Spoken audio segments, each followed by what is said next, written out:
One little more. Oh, now you can hear. Okay, now it's on. So we have 2 hours. We ask you to pay attention, not have side conversation.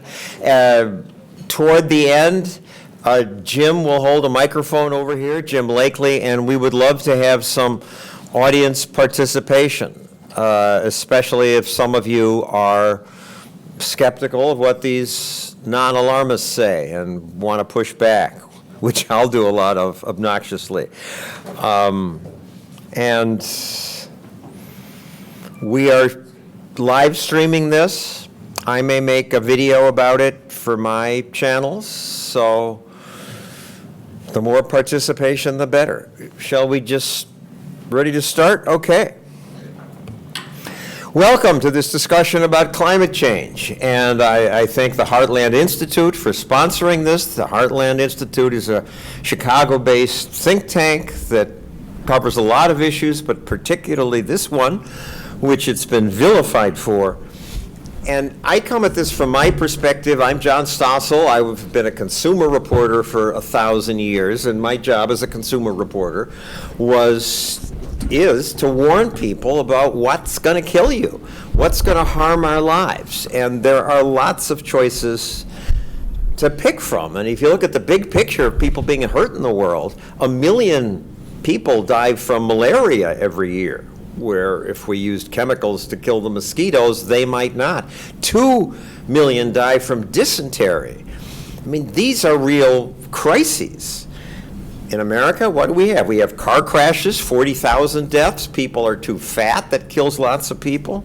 Guns kill people. What should you worry about? Well, Al Gore introduced this new concept of climate change. He didn't really introduce it, but he popularized it. His award-winning movie made a lot of people think about it. When I had my own TV show at Fox Business, we kept trying to get him to talk about it and to answer well, what about this questions and what about these criticisms of your movie? But he would never do it. We even got a green hotline and gave him the special phone number, which he unfortunately never called, but it's not too late, Al. I'd be happy to interview you about this. There is very little debate. We're told it's a crisis, and everybody except for some nuts agree it's a crisis. But Heartland is skeptical about that and wants to have a discussion about it. And that, to me, seems totally reasonable. And they have invited 30 or 40 climate alarmists to come to a debate, to debate these three gentlemen here who are skeptical about climate change being a crisis. And all of them have declined, unfortunately. The invitations were cordial and professional. Here's one sample. This went out to Michael Mann. The Heartland Institute invites you to participate in a debate in New York City. The goal is to broaden public knowledge. It seems like a reasonable thing to ask people. The response was, when they didn't ignore it, was, I thought, bizarrely hostile. If you look at these tweet responses, Professor Katherine Hayhoe said, given that I wasn't even invited, she was, how do I tell them to remove my name from the list? Somebody else says, it looks intentionally misleading. It was totally straightforward. Somebody says, maybe they need a phone call from your lawyers. This is about an invitation to debate a current, important public issue. But from their point of view, apparently, there's no debate. Here's this Washington Post headline. 97% of scientists agree on man-made global warming. So the 3% must be crazy people, outliers. So I ask our scientists, how can you respond to that? And let me introduce our scientists who are here today. Starting next to me, Dr. Willie Soon is an astrophysicist and a gene what is it? Earth Geoscientist. He's the editor in the area of solar and stellar physics from the scientific journal New Astronomy, and he's been recognized for his scholarship by the Smithsonian Institution. In the middle, Dr. Pat Michaels was the past president of the American Association of State Climatologists. He's the chair of the Committee on Applied Climatology of the American Meteorological Society. His PhD is in ecological climatology. He's been a research professor of environmental sciences at the University of Virginia for 30 years. And finally, Dr. David Legates, professor of climatology at the University of Delaware, the former Delaware state climatologist. And he earned consulting meteorologist status from the American Meteorological Society. So, as far as I know, these guys aren't flakes. These are genuine scientists. And yet, you're skeptical of this 97%? Willie, Yes, indeed. I'm very skeptical of this consensus-driven sign put up by IPCC. I mean, it's very obvious. IPCC, we should explain, is Intergovernmental Panel on Climate Change. All those United Nations folks are meeting here in New York this week. And it is clear that I've been studying this topic for 30 years. We know that climate change, but the real question is actually what is causing the climate to change. As far as I'm concerned, after researching for 30 years, we found that natural variability, including the oceans and the sun, play a major role, whereas until now, I'm unable to find what the carbon dioxide is doing to the atmosphere. It is increasing, but it's not causing any warming. I really like the 97% question, John, because that's the way science works. Somewhere around 40 years ago, 97% of all biomedical scientists agreed that babies should sleep on their stomach.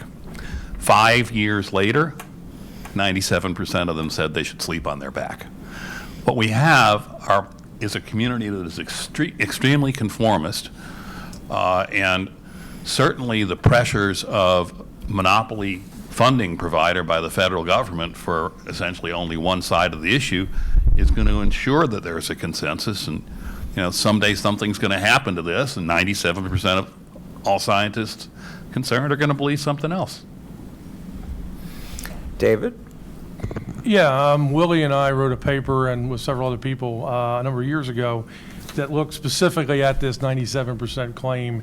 And I won't go into details on it, but the issue is it was all a farce. The idea is you take a bunch of papers, you go through and you catalog it the way you think you see it, and a couple of papers showed up on the proof side of things written by Willie that clearly that's not what it said. And when you actually take their real data and you look at it, 2/3 of the papers made no comment one way or another, and exactly 0.3% of the papers were very much supportive of anthropogenic climate change.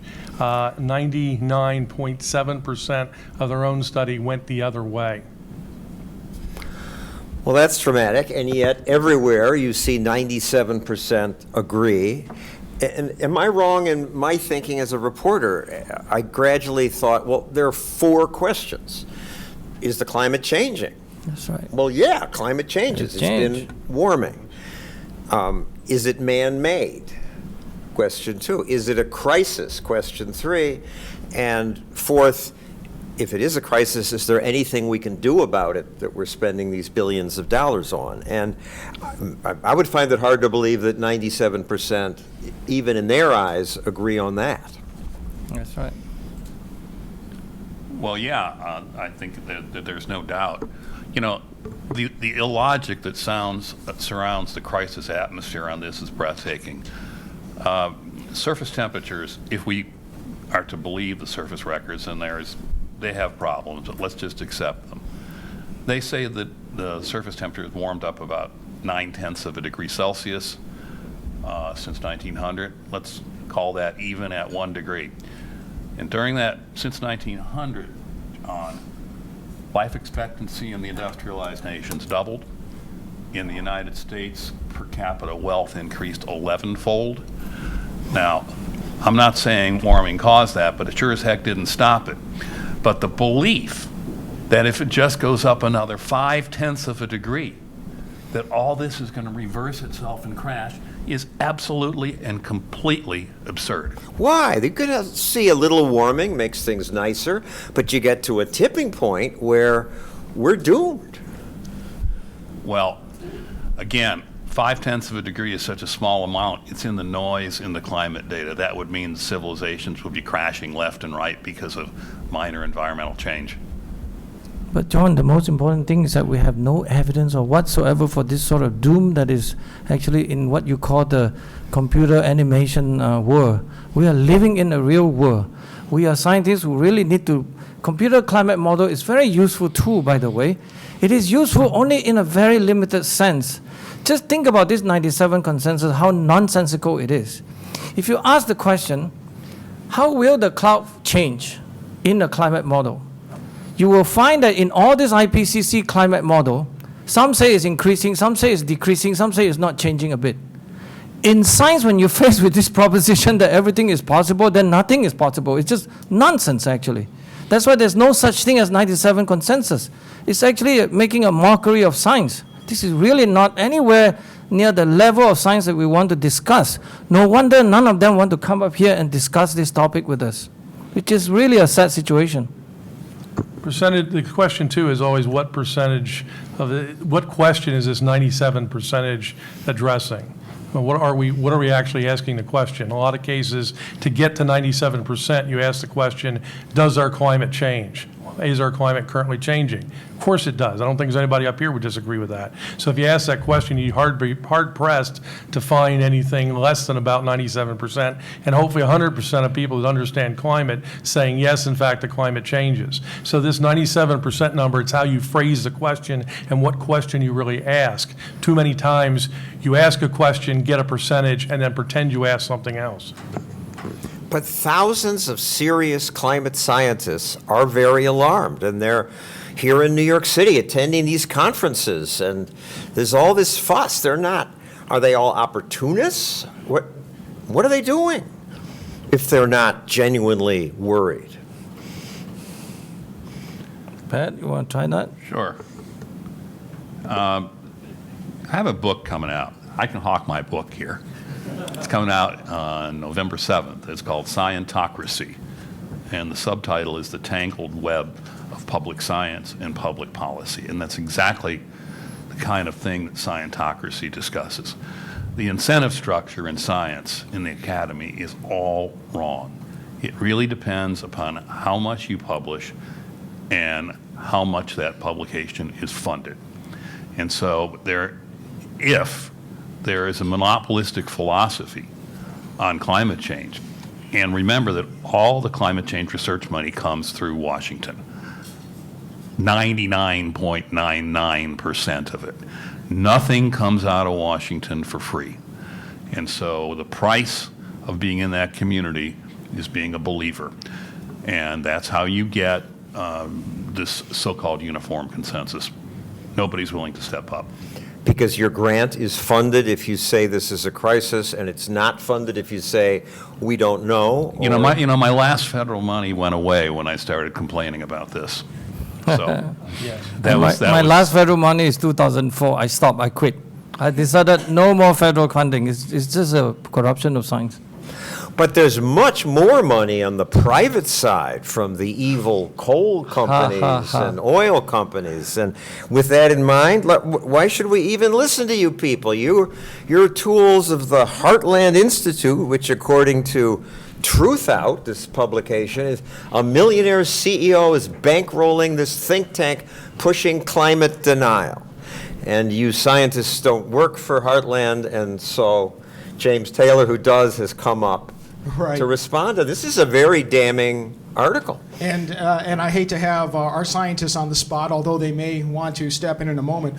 But John, I'm glad you brought up this hypocritical head fake about funding that is often brought up. Let me read the quote. The Heartland Institute is an Illinois-based think tank that has long sought to cast doubt on climate science by peddling disinformation and promoting so-called experts who have done little of any credible peer-reviewed climate research. And I think the experts, their expertise speaks for itself. But regarding the funding assertion, it is very hypocritical. For example, the Sierra Club, during a recent 3-year period, just in 3 years, they received $26 million from the fossil fuel industry. Now, that's more than the Heartland Institute's entire budget during those 3 years, much more. So you have the hypocrisy that the Sierra Club is never called out as fossil fuel funded. Also, many environmental activist groups, including folks like the Center for American Progress, they are funded heavily by the renewable energy industry. And I guarantee you they get much more money from the renewable energy industry than the Heartland Institute gets from any fossil fuel companies or all of them combined. And yet it's a one-sided assertion. But if we want to get to that, the Heartland Institute, the vast majority of our funding comes from private individuals and foundations, none of which have, or very few of which have any connection to people associated with the energy industry. I would be very surprised if 5% of our funding came from people, companies, organizations connected to the energy industry. We represent energy consumers. We are looking for affordable energy that raises people's living standards. And the notion that there's money making a difference in the debate, I think, is a head fake away from the true scientific discussion. But if money is steering the debate, it's very much skewed toward the alarmist side. So I'm glad you brought that up. I'm happy to address that. And what do you mean by skewed toward the alarmist side? Do you mean the grants that go to the renewable energy companies are bigger than all the money you're getting from some coal company or oil company, even if it's only 5%? Well, you bring up a good point about the grants, because many of these environmental activist groups are funded by grants, even government grants. But let's even just stick with corporate money. It's not that there is conventional energy, fossil fuel, corporate money, and that's it. There is corporate money from the renewable energy industry that I guarantee you dwarfs anything that we receive. But again, the issue can, should, and does stand on the scientific argument. But if you want to talk the money's all on the other side. You know, I'm reminded of the apocryphal story of a senator on an important committee quizzing the head of NASA, and this person spoke kind of slowly. He spoke like, "I've heard global warming is the most important problem confronting mankind. Could your agency effectively use $2 billion more to study this? Is it that important, Mr. Administrator?" Well, if Mr. Administrator says, no, it's not, he's out of there. And so that's exactly how it's done. I only want to correct one fact. Did I hear that they say the skeptics sitting here not publishing any peer-reviewed papers? The so-called experts who have done little, if any, credible peer-reviewed climate research. The last I looked, I'm quite sure I published far more papers than Katherine Hayhoe and all of those, including even Michael Mann in 2019. I'm really sorry. It's not about the number two. It's about the quality of your paper. If I were to write one paper, I will write the paper that how the Earth's seasonal climate changes. In fact, this is why all the National Meteorological Institute in the whole world are still unable to conquer the problem of how 2 summers are changing or 3 summers are changing or the 2 winters are changing.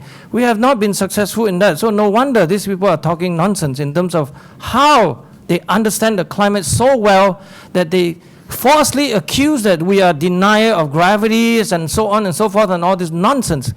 Climate is a very complex subject that actually none of them, including myself, know well enough to tell you that we know everything.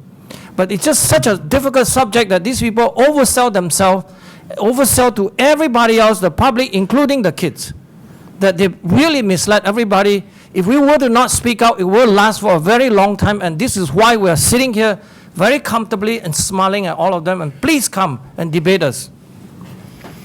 David, did you want to add? Okay. We're fine. Well, you may say that, and I find your arguments persuasive, but you're losing the debate because everywhere it's just the case. And Joe Biden says it would be like denying gravity now to suggest that man-made climate change is not a catastrophe. So what do we do with that? As far as I know, Joe Biden hasn't studied gravity for a single day. In terms of gravity, we really don't know the gravity in terms of from astrophysics, the largest scale to the smallest scale in terms of the small scale and where people are working to try to unite all the forces. This is where the mystery lies. And of course, we're still studying gravity. Nonsense that gravity is so well understood. Look, the climate system is one of the most complicated systems in the universe, short probably of life itself. Right? It is dependent on, I can list so many things that is a function of that we understand only a bare minimum. So to say that we understand climate, that somehow carbon dioxide is a magical knob that sets climatology, that sets what the climate temperature is going to be, that sets everything in motion is just completely ridiculous. And to say that we can't debate this stuff or discuss it simply because we understand everything there is, it's like saying I understand where life came from, I understand how life exists and how life develops, and it is as complicated, if not more so than that. I would like to elaborate on what David just said. The forecasts that are made for the future are all based upon something called general circulation climate models or Earth system models. There are, for example, 32 of them that the United Nations currently uses. And it turns out that they can't even simulate the climate of the 20th century. They are all tuned to mimic the climate of the 20th century, which is a totally different thing than simulating it from first physical principles. Not surprisingly, when they are put in forecast mode, they blow up. John Christie has done this, and he testified in front of Congress about it, in the tropics, which is the source of almost all moisture that feeds the world's agriculture. Very important source. They get the vertical distribution of temperature way off, which means they get the mechanism that gets that moisture in the air way off. There is, by the way, one model series out of the 32 that in fact does track the lower tropospheric temperatures. And please call the special prosecutor, because it's the Russian model.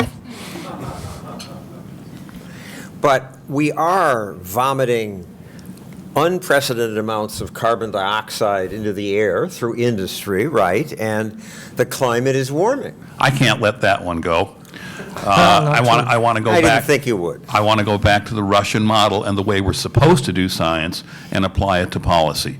And I'm going to offer you a rather more mundane problem, if you will, the daily weather forecast. Forecasters have about 8 global weather models to choose from on a given day. They don't take all 8 forecasts and add them up and divide by 8 to come up with the forecast for tomorrow's weather. No. The best scientific practice, and remember, lives depend upon weather forecasts. The best scientific practice is to take the model, or maybe the 1 or 2 models, that seem to be working the best in the current situation that we have. That's called responsible, normative science and policy. So we should be using the Russian model. But, and here's a big but, you know what? The Russian model has less warming in it than all of the others. It has a very modest 21st century warming. If we use the Russian model, the problem would go away, the money would go away, and oh my God, all the 97% would have to fly in coach, God forbid. But implied in that is if the Russian model is wrong, it's on the low end. If the higher end stuff is true, crisis. We only adjudicate models, which are hypotheses, with reality. And if you can't take reality showing you that it matches the Russian model, then I think I'm done debating. In the spirit of debate, I want to add one point. I disagree with Pat Michael on this Russian model business. The problem of climate model is GIGO, garbage in, gospel out, not garbage out. At the state of our current understanding, this Russian model is as useless as the other one that just got it wrong. I am so sorry that the worries about climate model as of today, in terms of this increasing carbon dioxide problem, is very simple. If they agree, you really should very worry, okay? Because you know nearly 100% why you got it right. It's for the wrong reason. They just ain't got all the physics and all the mechanism right. This is really impossible kind of thing. Please don't dream like this. There's no such thing about being big or small. They are not important. It's what is true that is important. And it's really not true that the Russian model is doing like that, because I've been to those Russian institute. I apologize to say that they haven't got even a right toilet at that time that I went there. So I'm sorry, the resources they have is just nothing special. They are just trying to copy another version of the climate model that we have it out in the West. And it's all the problem, standard problem. It's always the fundamental physics that is what we are struggling day in, day out, okay? But you don't need a model to understand the past. Climate's been warming, and are you saying it's been warming before we put out all this greenhouse gas? Yes. Explain the little ice age, et cetera. Well, I mean, the issue has been that we had a period known as a little ice age, a medieval warm period, where apparently... About the year 1200? Yeah, the year 1200 was warmer than normal, and then we went into a period of 1600 or so roughly, where the temperature dropped. It was probably should have been a little cold period, but we called it little ice age because it has a little more cachet. But temperature varied, and we know temperature varied. And then, as Dave Deming from the University of Oklahoma, where I spent a decade, said at one point somebody said we've got to get rid of the medieval warm period. It doesn't explain why temperature went up when carbon dioxide didn't change. It essentially argues that temperature varies and carbon dioxide somehow is not the magic knob. And what we wound up with was a number of hockey sticks, all of which proved that climate change never varied, that the medieval warm period, the little ice age, the Roman warm period, all of those somehow magically disappeared from history books, that somehow now we've even got 4,000 or 5,000 years of no temperature fluctuation whatsoever until humans started to put carbon dioxide in the atmosphere in the early 1900s, and then temperature somehow shot up through the roof. That is not the way we understand climate. That is not what we find from the records of people that lived through it. That is not what the historical record says, and you can pretend it's not there, but it is. Climate changes, always has, always will. Always will, yes. Absolutely. I have to add something to that just because I'm an adder type. From 6,000 to 9,000 years ago, we know from trees that are buried in the tundra and preserved in northern Eurasia, in the high northern latitudes, northern Eurasia had to be over 12 degrees Fahrenheit warmer in July than it was for the 20th century average. And this went on for thousands of years. Now, that means almost certainly that the Arctic Ocean was ice-free at the end of summer. And guess what? The polar bear survived. Good point, Pat. Indeed, from my own calculations, that we actually can verify the reason why it is warm in those high latitude during summers is in the Arctic region is simply because the incoming sunlight irradiation to the high northern latitude from 60 degree to 90 degree north is a lot higher. That's part of the reason, and that's why we think we can explain some of these changes by natural changes of the sun and so on and so forth. Well, why would it be higher if it isn't our greenhouse gases? Simply because the greenhouse gases is a minor greenhouse gas. What it does produce is, listen, look, how long we've been talking about this CO2 greenhouse global warming business? 40 years, let's say. During that 40 years time, we know the carbon dioxide continued to increase, yes? And Yes. then during all this time, we have done some measurement, have we? We have done that. We have done some measurement in the ocean, we've done a measurement in the atmosphere, and look what we found. We actually found that, yes, it warmed a little bit from 70s to about 90s, and then from the 90s, late 90s, it started to flatten out, basically, and then now warm a little bit more. And then the CO2 just keep rising. You have really a problem right here, isn't it? It clearly shows you that the atmospheric carbon dioxide is not the driver, the main driver of the the climate system at all. Not so. And then, of course, this is where we should get into these tiny details. The danger now is that I have to say that if you care about science, you really must speak out now. The danger now is that when you have this situation that the observation is not agreeing with the measurement, with the theoretical prediction, the climate model, these guys are changing the observation to fit the actually theoretical model. This is where the danger lies. And we have seen them started to come out with that result starting about 2015 or so. And that's highly dangerous for society, for anybody decent who care about science. If they can explain it, I think they should come over here and explain themselves, or explain in the scientific literature as they claim it.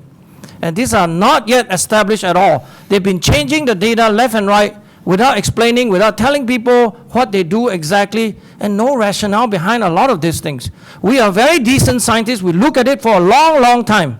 And I'm unable to find all this recent manipulation to be anywhere close to being reasonable. This is where the problem begins.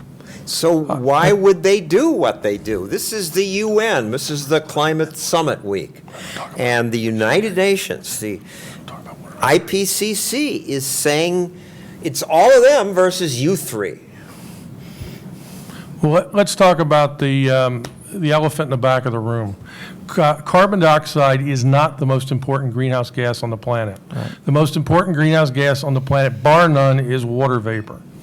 Okay, and that's become the fundamental problem, is that water vapor exchanges information very fast. That is, it evaporates, goes in the atmosphere and precipitates, and in about the next 10 days, the entire quantity of water vapor in the atmosphere will fall on average precipitation somewhere over the planet.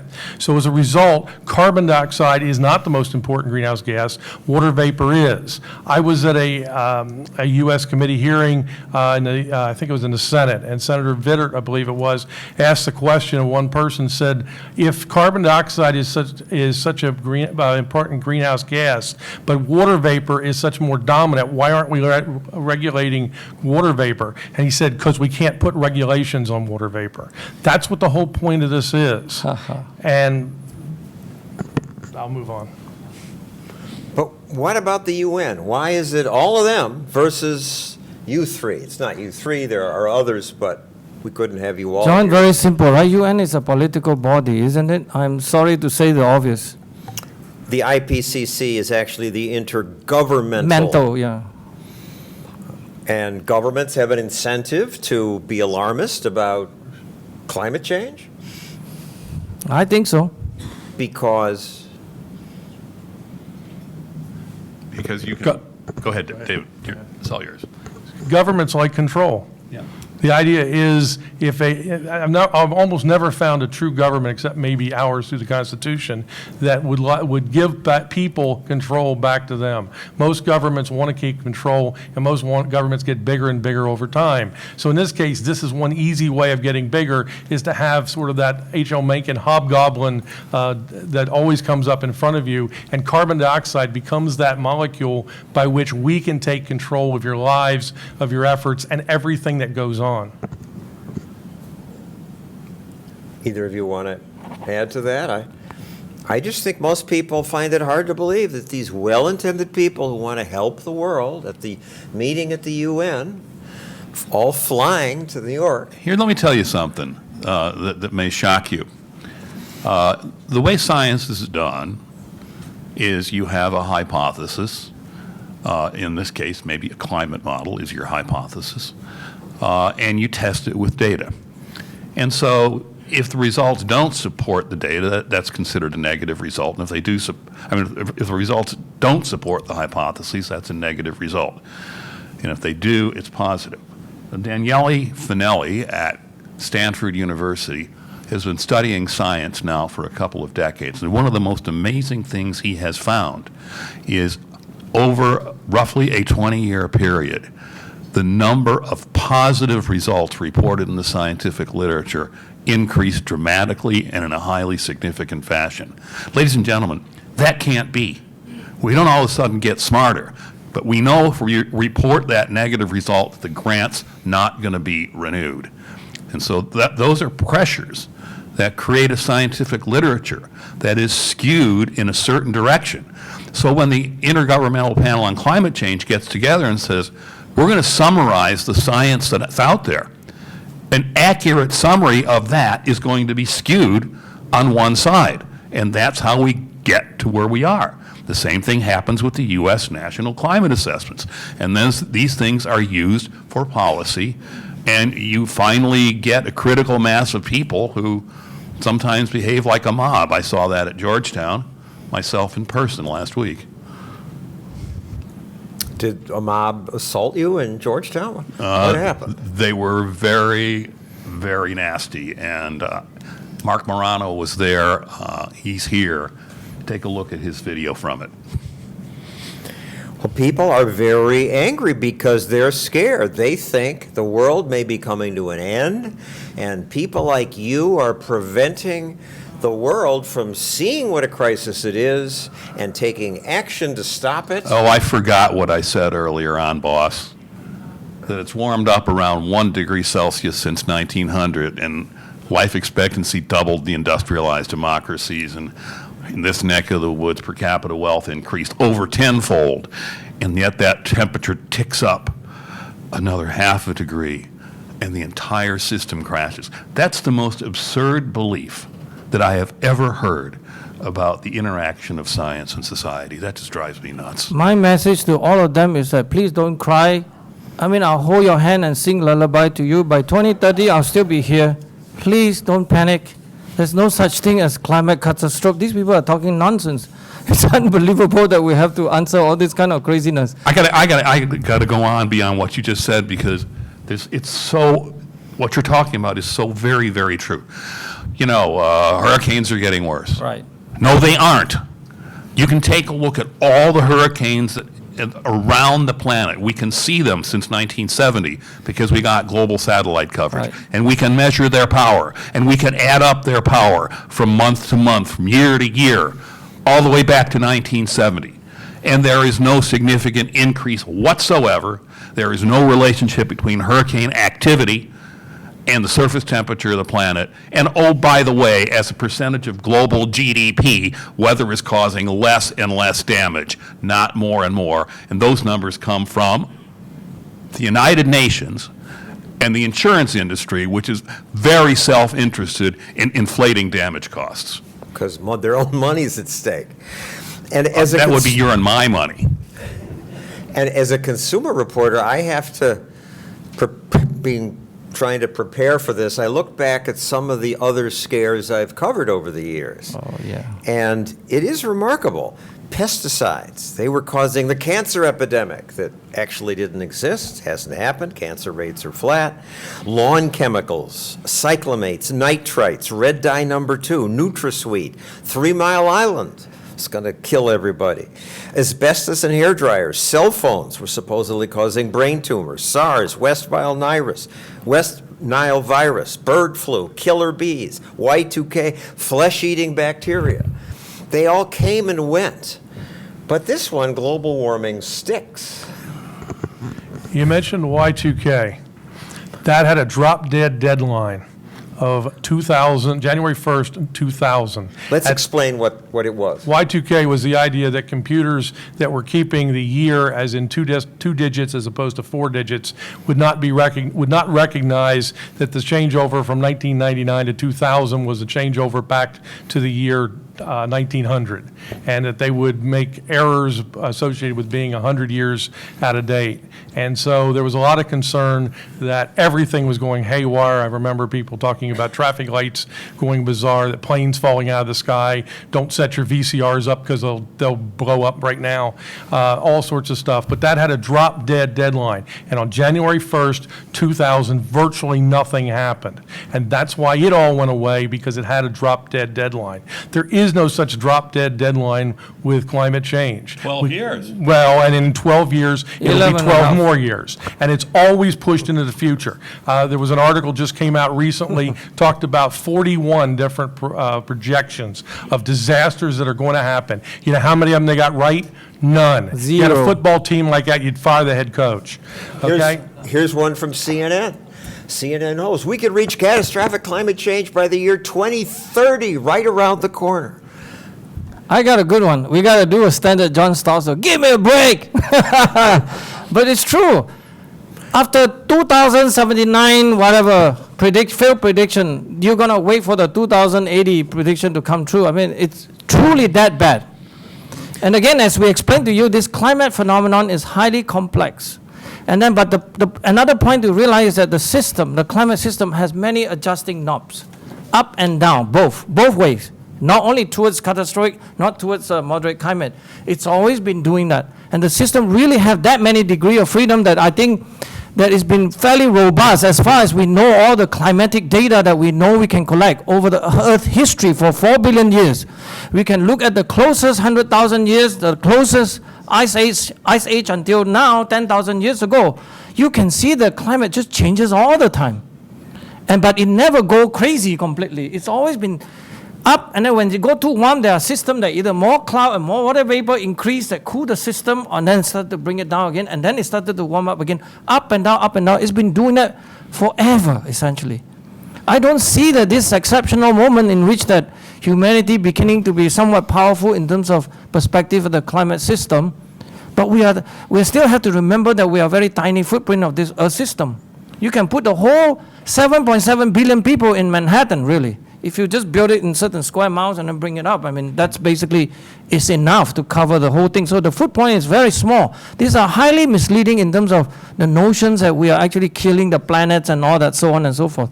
It's very, very dangerous proposition, and mostly because it's untrue. But persuasive. Here's presidential candidate Beto O'Rourke. This is existential. This is whether or not the world is going to make it. I think he's going to have more than one existential crisis between now and November of 2020. Okay, politics. Michael Mann claims the climate is warmer now than at any time in the last 5,000 years. Scientists are shocked. That's an exaggeration. Michael Mann really hasn't been studying climate science too carefully, in my humble opinion. The problem in terms of understanding the past climate And is... just for those of you who don't know, Michael Mann is... It's a professor from Penn State University. He's a distinguished professor, fairly well known, of course. In fact, he's the man who invented the what you call fake hockey stick graph history, which is really... He calls it the real hockey stick. Oh, it's a fake hockey stick. Tipping point. Because, you know, the climate is not changing by only 0.1 degrees Celsius for 1,000 years and then jump up. It's completely untrue. It's changing by even half a degree, even 1 degree in many, many regions of the world. You know, during middle warm period or even more than that.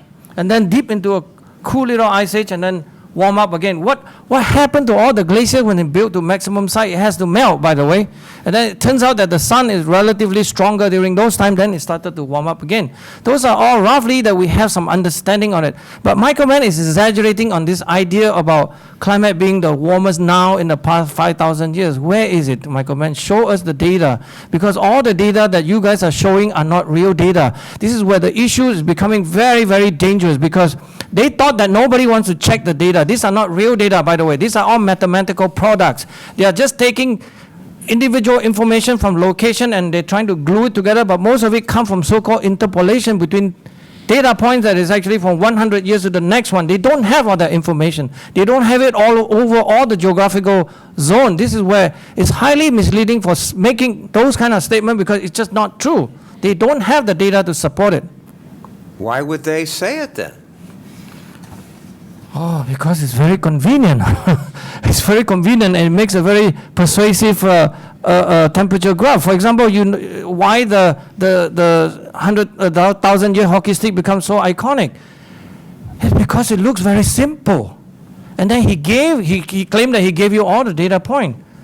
But why you want to use data point like that? Because it's completely disagreeing with any reality that we see in the real world. I mean, we all know that the climate was much warmer 1,000 years ago. And he just basically said that it's not changing anything. It's just completely not feeding reality. It's just a mathematical product. Until today, they're still misrepresenting actually this temperature history of the past 1,000 years, which is highly embarrassing in my opinion. Well, here's another look at the temperature history. This is a graph from Katherine Hayhoe, a person who's alarmed about climate change, who gets a lot of attention from the media. And it certainly looks like there's going to be an explosion. All right, at the University of Delaware, I have essentially been relegated to teaching statistics. Let me ask you a question. On this graph, what is missing? It's not a trick question. It's not a trick question. It's called error bars. Yep. We have no idea how that number varies, but you're told that it's an exact number for every year from the last 6,000 years, 5,000 years. Do we really know how the exact temperature that far back? In many cases, we have a handful of tree records. In many cases, we have just one or two locations in which data are measured, and we're expected to make global assessments based upon a handful of objects. This is fundamentally a problem that statisticians would look at and say, the error bars are going to be unbelievably huge. You can't make that statement. So what do? We leave off the error bars. We show you the mean field. We don't tell you the variability, and you don't know the difference because you're not a statistician. Worse yet, look at what they did to the data. One very smooth curve. Those are all data that are good only for data that's very, very smooth, which in every 200 years, every 100 years. And then they throw in the thermometer data that is from every year until 150 years ago. This is how they do. Telling you that apple is oranges, oranges is apple. I mean, these people are ridiculous when they play these kind of graph games. It's really a joke, actually. You shouldn't be putting out graph like that to call yourself a professor. And she is a professor of climate science? No, political science. Political science. But she gets a lot of play in this debate, and you guys don't. I'm happy where I am, doing science and really fulfilling the obligation of doing science and speak out when I can. I do not want to win any argument, by the way. Persuasion is not the goal of science. It's about evidence and proof, right? These people just want to be persuasion. I mean, this is why they win award after award, not for science, for communication, for being champion of the earth. I don't know what the notion the champion of the earth mean in any sense. I am a champion of the earth myself. Except that I don't need an award to get that, to say that I'm champion of the earth. You don't need an award for this sort of thing. It's actually a bit funny. Please laugh, Franklin. It's very funny. Is the earth warmer now than at any time in the past 5,000 years? I say no. Pat? There's too much noise around the data that was shown there for me to be able to say anything. I agree with Pat on this one. Is it true that climate, as the lines indicate, was remarkably stable for thousands of years? That line only indicates that because it has no error bars. It does ignore the medieval warm period and the Little Ice Age. That is true. That is recorded in history. I mean, I remember when I testified in the U.S. Senate in July, right, Dave? July 2003, where I quoted Thomas Jefferson, by the way, who realized about how climate has been really swinging in large amplitude. The stable climate they created is actually this mathematical product that produced that this small amount of fluctuation for 1,000 years. The climate, they say, globally average, is not changing by 0.1 degrees Celsius. Let me show you what a 0.75 degree is. That's how warm it is. This 0.1 is extremely small. It's pure nonsense. You can't even detect in the thermometer these people are talking about. And they are saying with that kind of confidence, it's a joke, really. We know from the evidence of all the tree line, let's say, in South America 1,000 years ago, the forest line moved by hundreds of kilometers. Angkor Wat was built in Cambodia. I mean, all this historical stuff. The glaciers in New Zealand melted during the Middle Warm period. Many such phenomena during those time, 1,000 years ago. Many more places. China, Song Dynasty, very, very popular, where, of course, people started to burn book, right? Because book is dangerous. And yet, the alarmism continues. This is from another scientist, Brenda Ekwurzel, ran USA Today. She's from the Union of Concerned Scientists, which sounds important and concerned, though they tend to be alarmist about a lot of things. She was invited to this debate, but declined. She said this about the National Climate Assessment of the U.S. Global Change Research Program, our government. U.S. residents are now being forced to cope with dangerously high temperatures, rising seas, deadly wildfires, torrential rainfalls, devastating hurricanes. These climate-related impacts will only get worse if carbon emissions continue unabated. That's pretty amazing because hurricanes show nothing when you look at the data. What about wildfires? I hear they're caused by climate change. The California wildfire myth. Mismanagement, yeah. The California It's pure wildfire management myth. issue. You know, Professor Moss at University of Washington really put this one to bed. In California, it gets dry every summer and hot every summer. And dry enough that it can explode if there's a lot of vegetation around. And that explains what happened with the Paradise Fire. It wasn't caused by global warming. And, you know, when you stop the hysteria, and when our government publications would get a grip, really, and stop with the exaggeration rhetoric like is in that National Climate Assessment, you know, there'll be some sanity in this issue, but obviously there's no incentive to do that, is there? No. A warmer world tends to be a less variable world. The idea is, if you think about what happens when the Earth warms, the polar regions warm more than the equatorial regions. When do we have our biggest temperature outbreaks? When do we have our biggest tornado outbreaks? When do we have our biggest interactions between really cold air coming down from the north and really warm, moist air coming up from the south?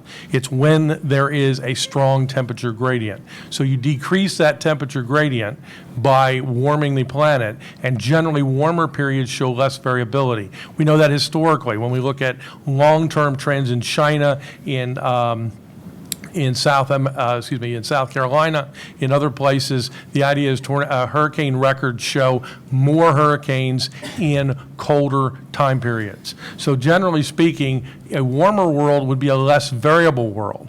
Now, part of the problem too is we're seeing increased flooding and increased droughts, and I will say right now that is largely human-induced, but has nothing whatsoever to do to climate. I can tell you in northern Delaware we have places where over the last 70 years we've had lots of building, and I'm sure that's much of the United States. What happens is in the 70s we didn't realize that you need to build a retention pond. So as a result you get a lot of street flooding. The water runs off very quickly to the Brandywine River, and you get a lot of flooding that takes place. Secondly, when you look at 70 years ago, that area had very few people in it, had trees, had lots of grasses. Now it's got people, it's got water-intensive activities, it's got lots of businesses that use water. All of that, when we get into a drier condition, puts a stress on the water conditions. Again, it's all human-induced, more floods, more droughts, but has nothing whatsoever to do with a change in climate, has everything to do with a change in land use. And that's one thing we forget, is that humans do change the way they use the land, not just the way they change the atmosphere. But I think the more interesting question to ask in terms of this sort of rhetoric, this sort of really non-proven science and basically just the kind of political giveaway for the political, the action to make policies that is very, very dangerous. It's in the sense that, just think about it. What if you cut all the carbon dioxide? Really? There'll be a lot less deadly tornadoes, there'll be less sharknado, there'll be less hurricane, there'll be less polar bear, there'll be all this kind of business, is it? Is it really going to happen? God, it's really not true, all this sort of thing. It's just, nature is very, very, very, very brutal. It's really trying to kill us, really. It has nothing to do with it. Every day nature is really trying to kill us. It's very harsh. If you cut the carbon dioxide, what are you going to get from this? No wonder that every time I ask them the simple question, by the way, including Vice President Al Gore in a closed-door meeting in Wall Street Journal in Santa Barbara, I asked him. He refused to answer that question about cutting carbon dioxide. What will we do? I only want to get the answer that will the globe even cool? I don't even want to talk about anything else. Can you tell me that the globe will cool? Will it cool? Mr. Gore, we still have our green phone. Should Please you, answer the questions. And yeah, he said he wants to save human civilization. I say, me too. I mean, what are you talking about, guys? Don't do that. It's just wrong. Yet this report we just quoted, this is a government report. It's my government. I paid for this. They're just opportunists? I think so. I mean, I think it's very misguided people who actually just want to control, issue all these edicts that are actually quite meaningless for a lot of people, but basically more beneficial for themselves. It's kind of weird, isn't it, right? I don't understand what they are actually trying to achieve precisely. Really? equality of everything. I don't know what they're talking about actually. There's just no way they can control climate. I tell you, Russia, if you're talking about Russia or any space alien, they'll be so happy if they know how to control the climate by just changing this carbon dioxide knob. That would be really, really special actually. It has nothing to do with any political way or anything you want to do. It's just no matter what you do, you cannot change the climate. You cannot change the intensity of the hurricane. You cannot do all these things by the way that they think they're going about this. Using all solar or wind and so on and so forth. Those things are not going to change anything except harming more people and less food and so on and so forth. And David, you pointed out Y2K as an example of something that just disappeared because obviously it hadn't happened. But alarmists would say it disappeared because people were worried about it. And they fixed the computers so the planes didn't crash. Did we?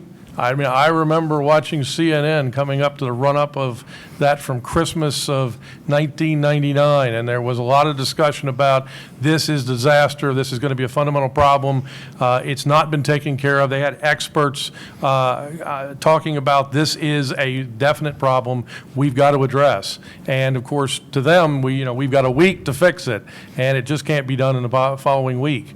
But it never happened.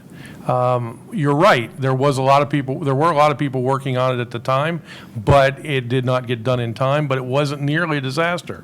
A lot of things didn't get fixed, got fixed later, but we didn't have traffic lights go berserk. We didn't have TVs blow up.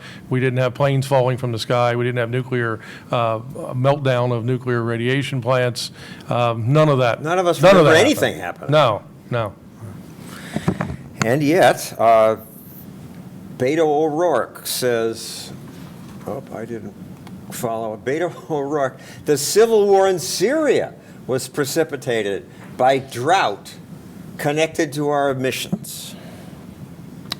That's I keep on seeing this one, and as a scientist, I have to say, okay, well, what do the computer models say should be happening there, and what is happening?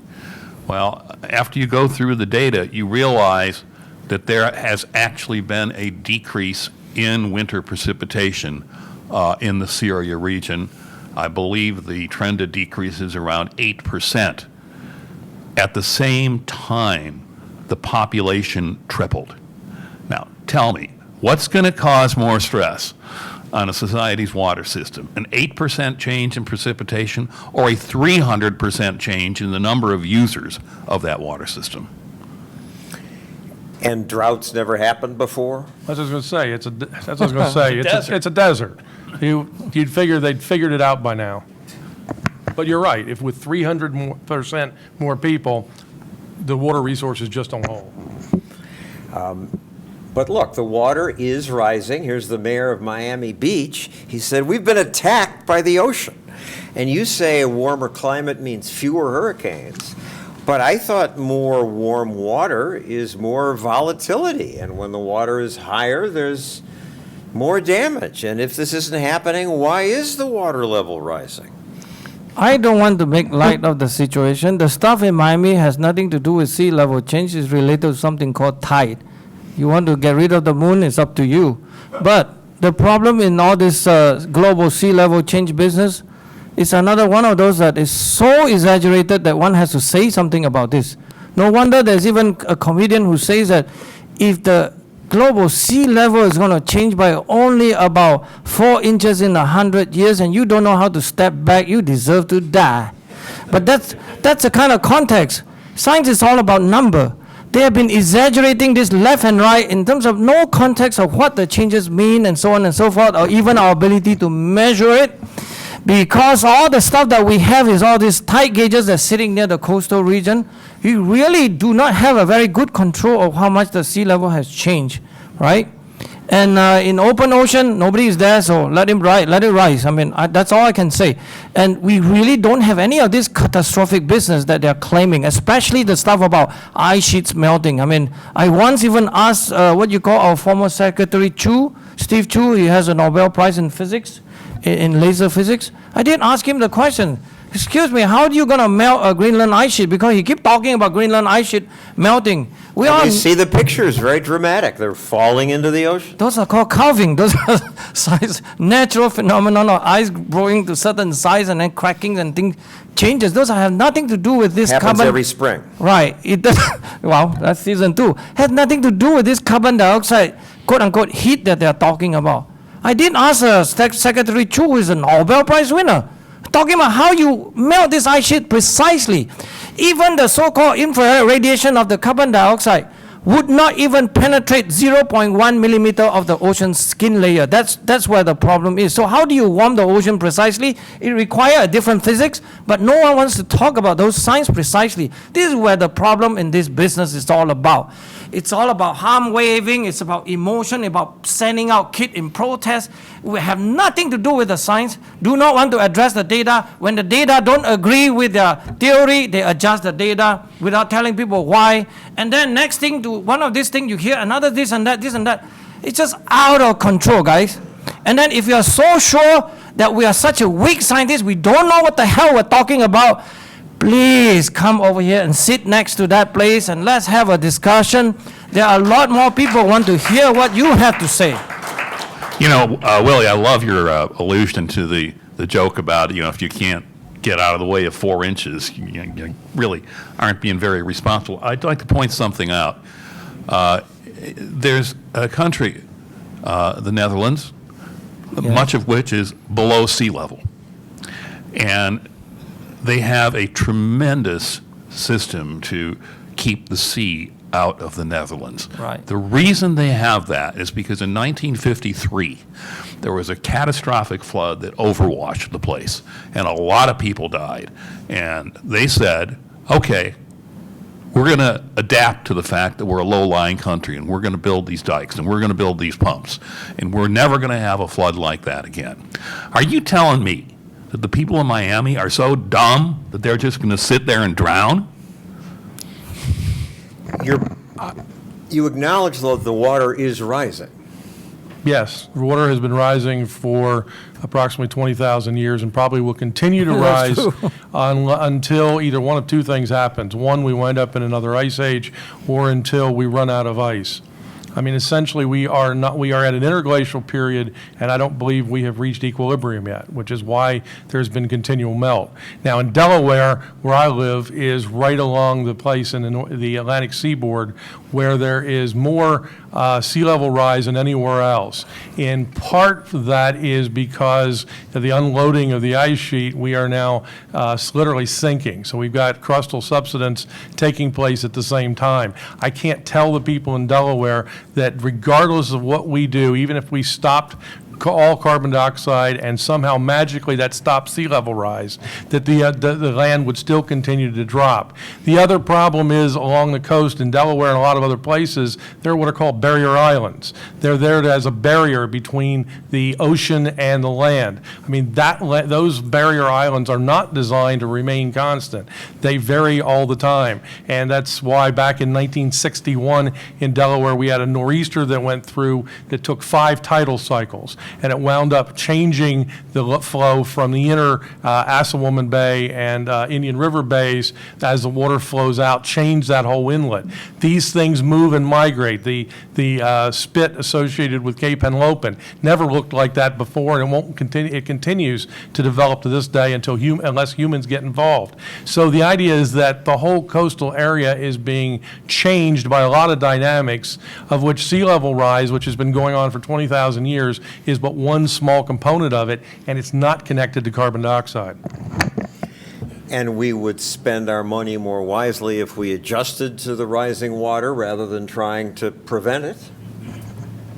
It's kind of futile to try to prevent it. Sorry, John.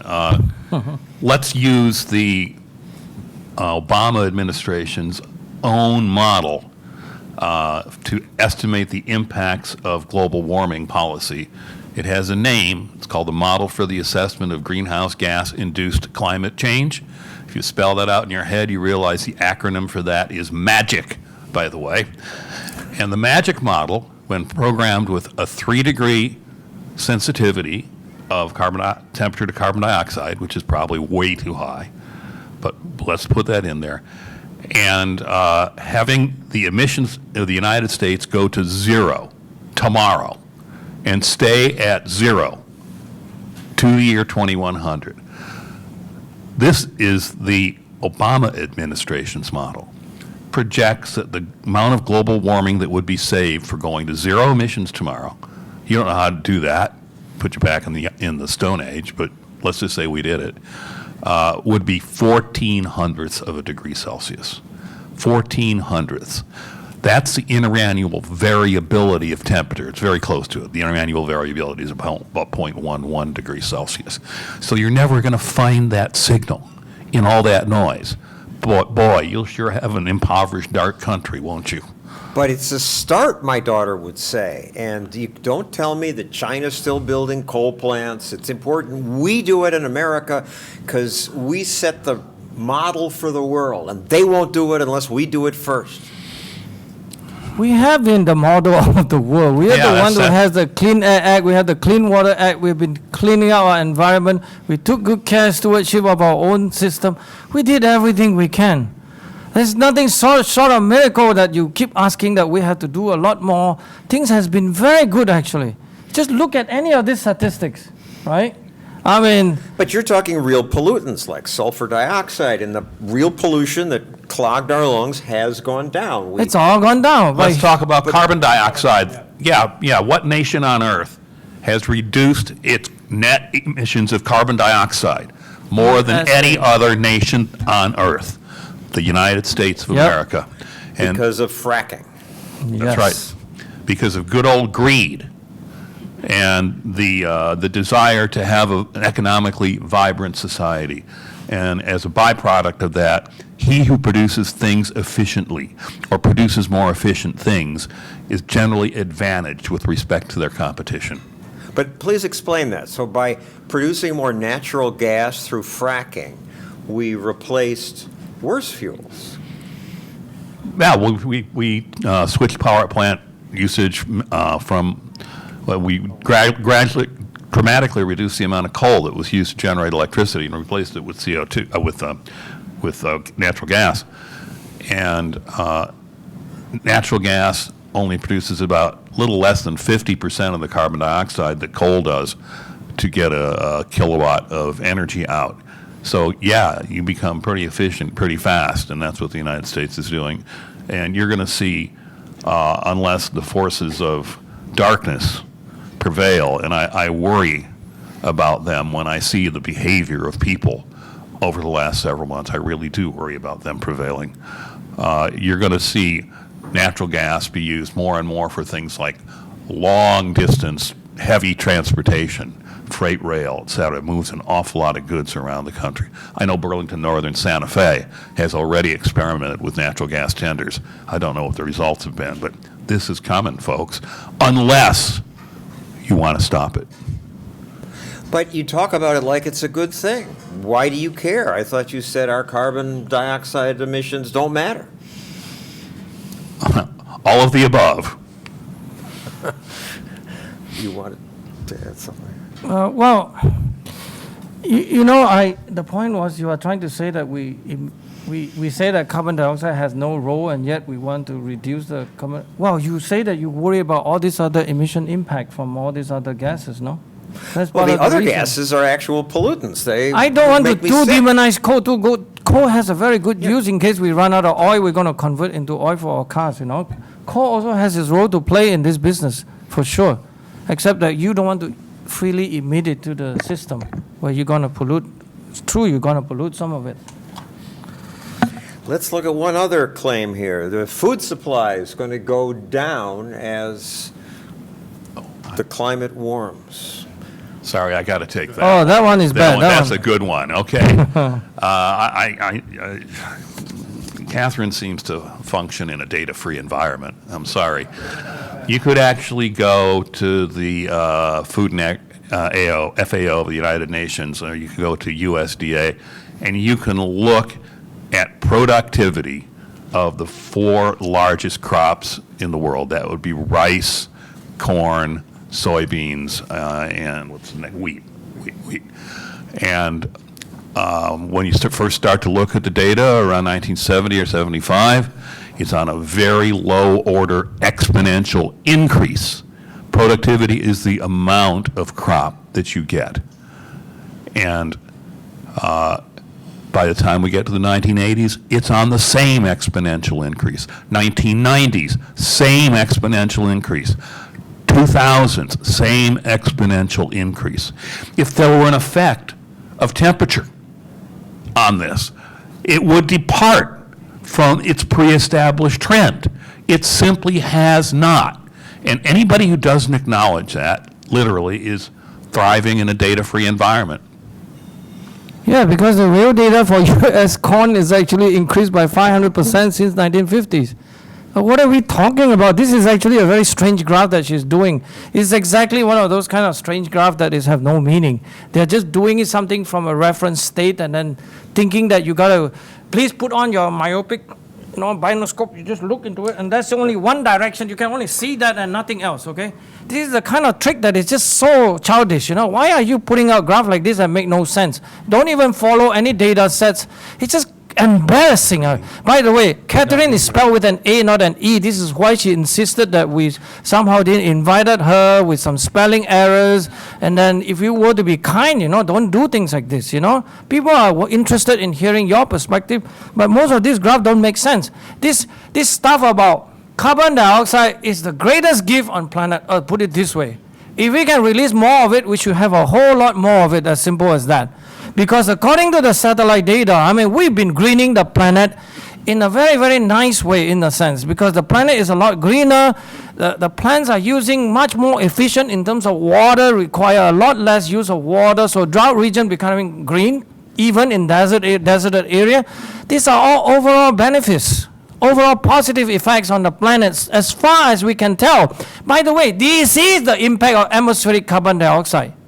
The impact on the temperature, we are unable to find it. I tell you that I've been studying this topic very carefully, only wanting to find the result on the impact of carbon dioxide on temperature, let's say. I really cannot find after 30 years, and you please don't call me deniers and all this unnecessary nonsense. I really try very hard, honestly, truthfully, wanted to do that. I care as much about my kids than any one of you who want to claim that we want to kill our children every single day. This is a pure nonsense, okay? You guys are just doing the wrong thing also, and this is the stuff that I'm not going to stand for, this sort of stuff. Stop all your BS, Come on. Come here and debate us. Don't do that. Well, it's even better. You're referring, I think, to the big paper a couple of years ago in Nature. Zhu et al., yes. Zhu et al. Yeah. Exactly. Xiaolong Ping. When you look at that paper, he's got a map of the globe, and he shows where it's greening and where it's not greening, and the ratio of greening to not greening is about 8-to-1. But more importantly, there are places on Earth where it is just greening up like crazy. And you look at that map, and there's a map scale that's a magenta color. That's like going crazy. Happy color. Don't be so sad about this thing.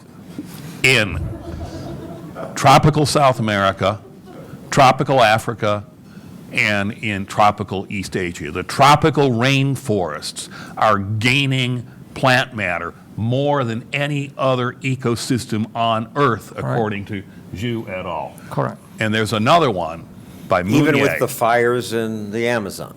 I guess the lungs of the world didn't burn after all. They're growing.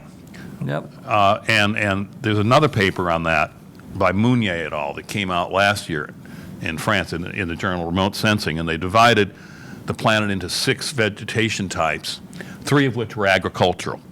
And the largest agricultural vegetation type is grassland. Yeah. And grassland vegetation is increasing at about 2.5% per year. Over the course of the study, the grassland volume, biomass, if you will, had gone up 85%. We are creating a greener planet, whether you like it or not, and I like it. The other issue, too, that Craig Itzo has been documenting through the literature has been the fact that when you have more carbon dioxide in the atmosphere, the surprising thing is that plants are more water efficient. They get more carbon dioxide through the stomates. The stomates don't have to open as wide, they don't have to open as often, so they become literally more utilitarian of the water that they have. So if you're really concerned about the plants, more carbon dioxide makes them not just grow faster, but also makes them more water efficient. And it's one of the reasons why if you ever go to a greenhouse, a commercial greenhouse tends to pump in carbon dioxide like mad because they know it's plant food. Right, this is a big industry, by the way, so please talk to the farmers. The farmer really would not buy this sort of nonsense unless those selected farmers that they put out in all these press releases. Let's do a couple more slides and then open it up to you for your questions or criticisms or whatever you want. But what about the Green New Deal? I'm told that it's maybe not practical, but the idea is wonderful practical. and it's going to save us. Okay, Pat, you want to tackle that? I mean, it's just. The Communist Manifesto. The author of the Green New Deal said straight out when it first came out, well, this really isn't about the climate. It's about justice and remaking society. I mean, they out and said it. Thank you for admitting it, that the climate is just your excuse to push your political package and to foist it upon all of us unwillingly. But the goals seem good for the environment, less digging into the earth, renewable energy. You really think, are you serious? You think you're going to run the city of Chicago on solar energy in the winter? You think you're going to run on solar energy and windmills in the winter?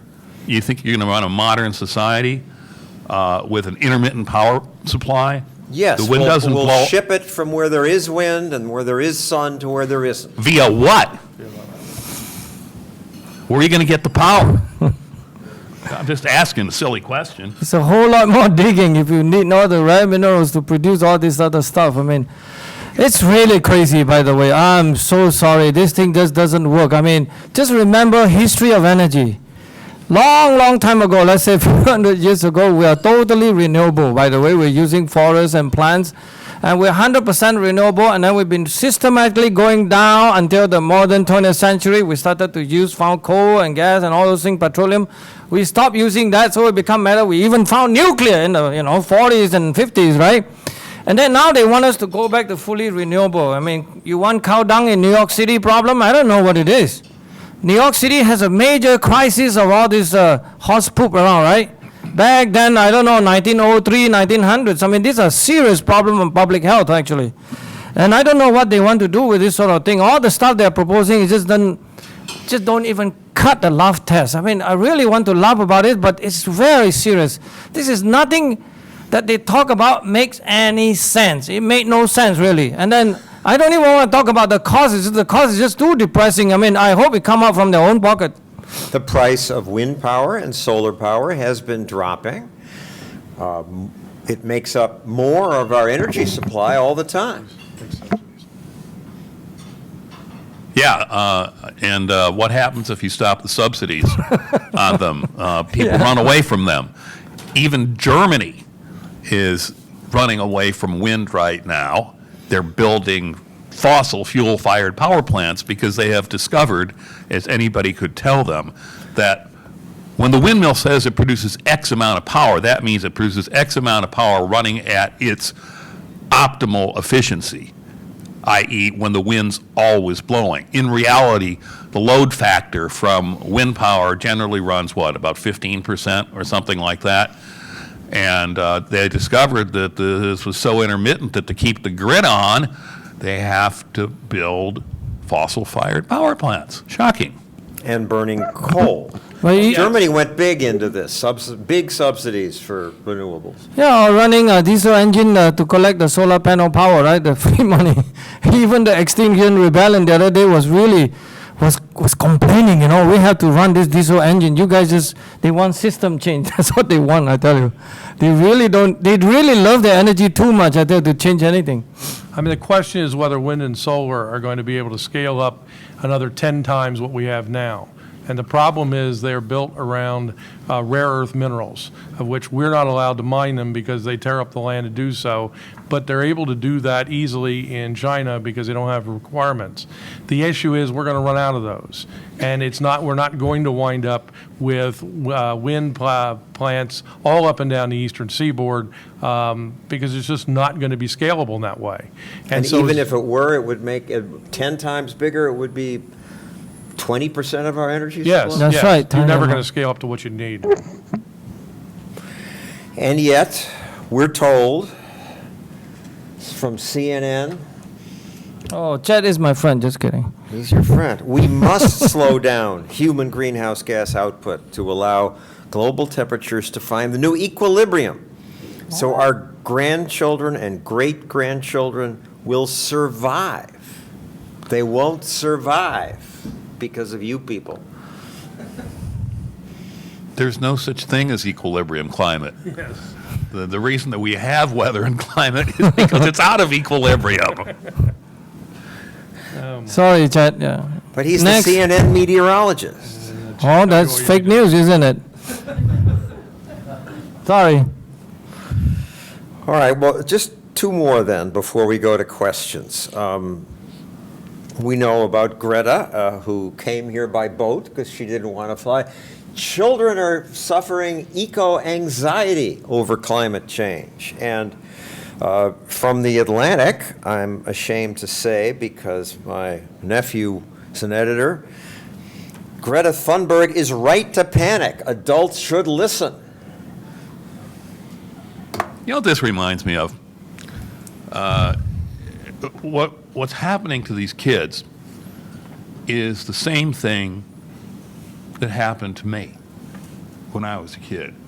We'd have duck and cover drills for sudden nuclear attack, and you'd go and hide under your desk as if that was going to do something. This traumatized kids. The Cuban Missile Crisis in 1962, living in an urban area, Chicago, that will traumatize you.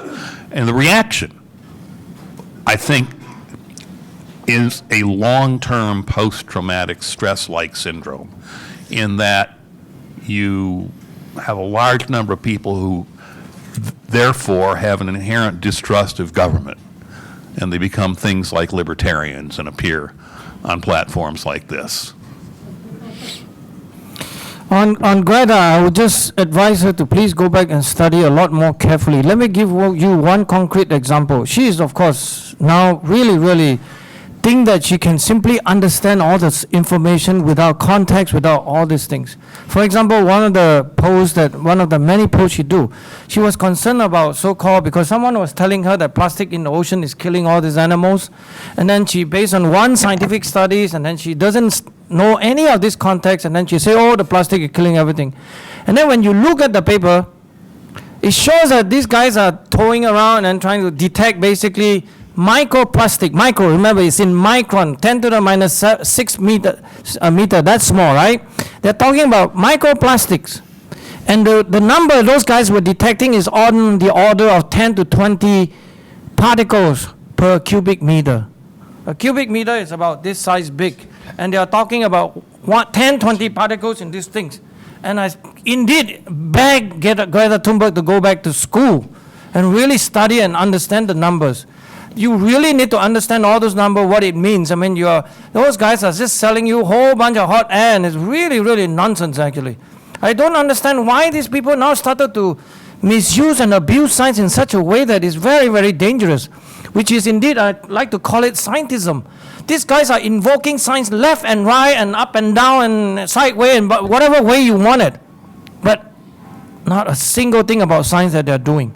It's all the act of talking about science without doing science, without using the most holy methods of science, which is testing and verification and testing and verification.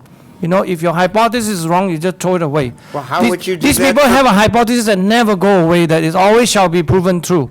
God bless them. How would you do that for climate change? It's happening in the future. It happens slowly. You just can't do an experiment. Been doing that experiment for some time. Dave, you want to That's answer true. that? It's just, No, John, we had the experiment. We had the experiment. I mean, Jim Henson's already said that the climate should be doomed about year 2000 from 1988. All this prediction has been said. He was They- the NASA scientist who Correct. helped start The this father of movement. global warming, who's actually supposed to be in Goddard Institute of Space Study, but he must be in Pennsylvania now. But the point is, we have this test already been done, right? You please remember that the test has been done from 88, and by the way, I'm so glad that there was no possible real action was done, because the more they try to do about it, nothing could. Remember, if they claim that we have not done action over the last 30 to 40 years, what happened to the temperature? Not much, isn't it? Except those kind of fake graphs that they show you, they have nothing to do with any quote-unquote climate. They are contaminated by what you call non-climatic factors, urban heat island effect, changing method of measurement, so on and so forth. And no one even wants to talk about how you quantify those things. We as scientists work very hard, and we continue to write paper to explain to people how you correct for these changes so that you can study climate. This data, that's why, please remember to be careful. Ask them for data and then tell them the source of the data. What did you do to the data? We need to know what the data are. They've been changing data left and right, so be careful what you're looking at. In fact, a lot of this stuff that, for example, we just talk about the Hayhoe on crop yield, those are not data. This is this crazy plot. I don't know. I can ask my daughter to make color pencil and do all this wiggly stuff. It really are that bad. And why are you showing in the professional UN talk left and right, talking about this as if something have any meaning? This is just wrong. I'm so sorry. They have nothing. We have nothing. We have done the experiment failed, finish, get on with it. Let's do something that have many more priority in life that we got to get on with it. back in the 1930s, there were people that talked about the end of the world. And they would set, for example, on January 9th, 1933, the end of the world is going to come. And then on January 10th, when it didn't, they went back, oh, sorry, it'll be March 27th. And it didn't happen there. They kept moving it forward, moving it forward, moving it forward. The idea was to continuously scare you into action now because something is coming in the future. What they didn't realize is you got to put it just a little bit farther in the future, like 12 years.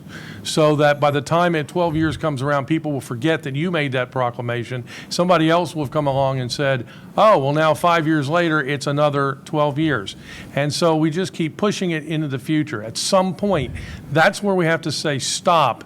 What are we really talking about? What do we really know, and what do we really not know? And this is where the whole problem has become, is a lot of people pretend to know about climate, pretend to have studied it, pretend to come up with these answers, and then make these proclamations to scare you, to create anxiety among children, to create anxiety among the elderly, to create anxiety among everybody along, so that you'll do what we want you to do. And that's the whole point. It's not that it has anything to do with climate or climate change. It has everything to do with getting control. And that's why I think we do need to step back. And maybe not debate is not the way, but we need the population to stand up and say, enough. We need a concrete policy and not this mess of end of the world is coming in the future. Do something now. On that note, let's take questions or comments from you. So microphone here that he has. And while you come up, I would just like to point out, as we look at Greta on the picture, she's getting so much press, and my business is embarrassing. She came here by boat because she didn't want to fly, because flying is so polluting.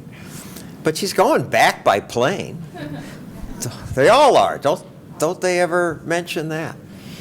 Plus, her carbon fiber boat used a lot of greenhouse gas to be made. So, yes, ma'am. Why don't you first say your name and where you're from? Yes, please identify yourself for our speakers, please. Hi, I'm Lisa. Okay, cool. I have a mic holder. Thank you guys so much for being here. So you talked a little bit about the Green New Deal, but my question is more, what do you guys think we should do about people like AOC who are just telling this, what is most likely fake news, like you guys have pointed out with the graphs? Like, it's all great that we're talking about this right now, but there's not that many of us, right? So do you guys have thoughts on what we should do? About her? No, about just spreading the word of what is true and what isn't, or what they don't have any evidence really to back it up. They use these charts that are very misleading. Stopping the spread of fake science is what you're trying to say. Right. Yeah. I think David's got a handle on this. Well, I wish I did. I mean, to some extent, she is. I want her to stay out in front foremost because she's at least honest about what she wants to do, even though I dread her ever getting into a position of control where she puts any of it into action. But at least I know what they want to do, and we can point to what they want to do. But the issue is, if people start to pay attention to it and start to listen to it, I'm for free thought, free speech. So I would never say shut her up in any way, shape, or form. We can vote her out of office.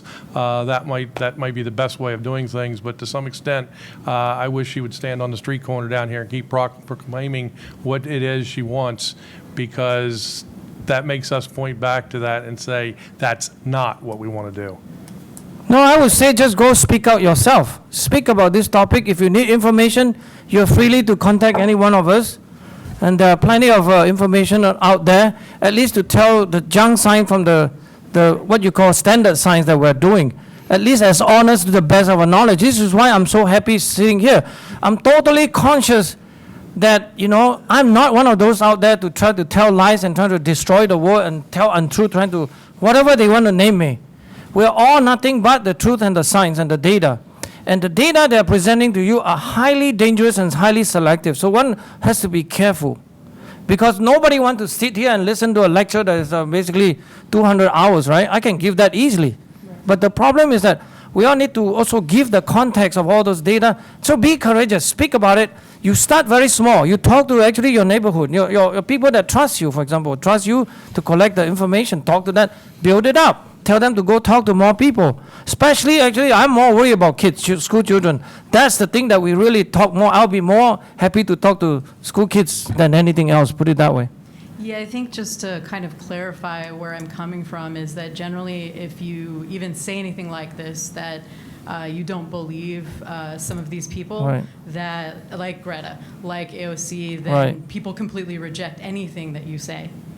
Yeah. So that I think is a huge problem. No, it's no reason to stop. Yeah. Fortunately, that doesn't happen to us in academia. Ha, ha, ha. Thank you. Thank you. Have other questions or comments? Come on up. Just line up right here. I have a question. There's lots of people watching online, John and Willie and Pat and David. And so there's a few questions here. I'll work into the queue here. One of them here asks about the fact that plants, the more CO2 they get, the less nutritionist, less nutrition they have, nutritional value that they have. Is that true, false, fake news, or undecided? I'm very familiar with that literature because of a paper that I'm revising right now.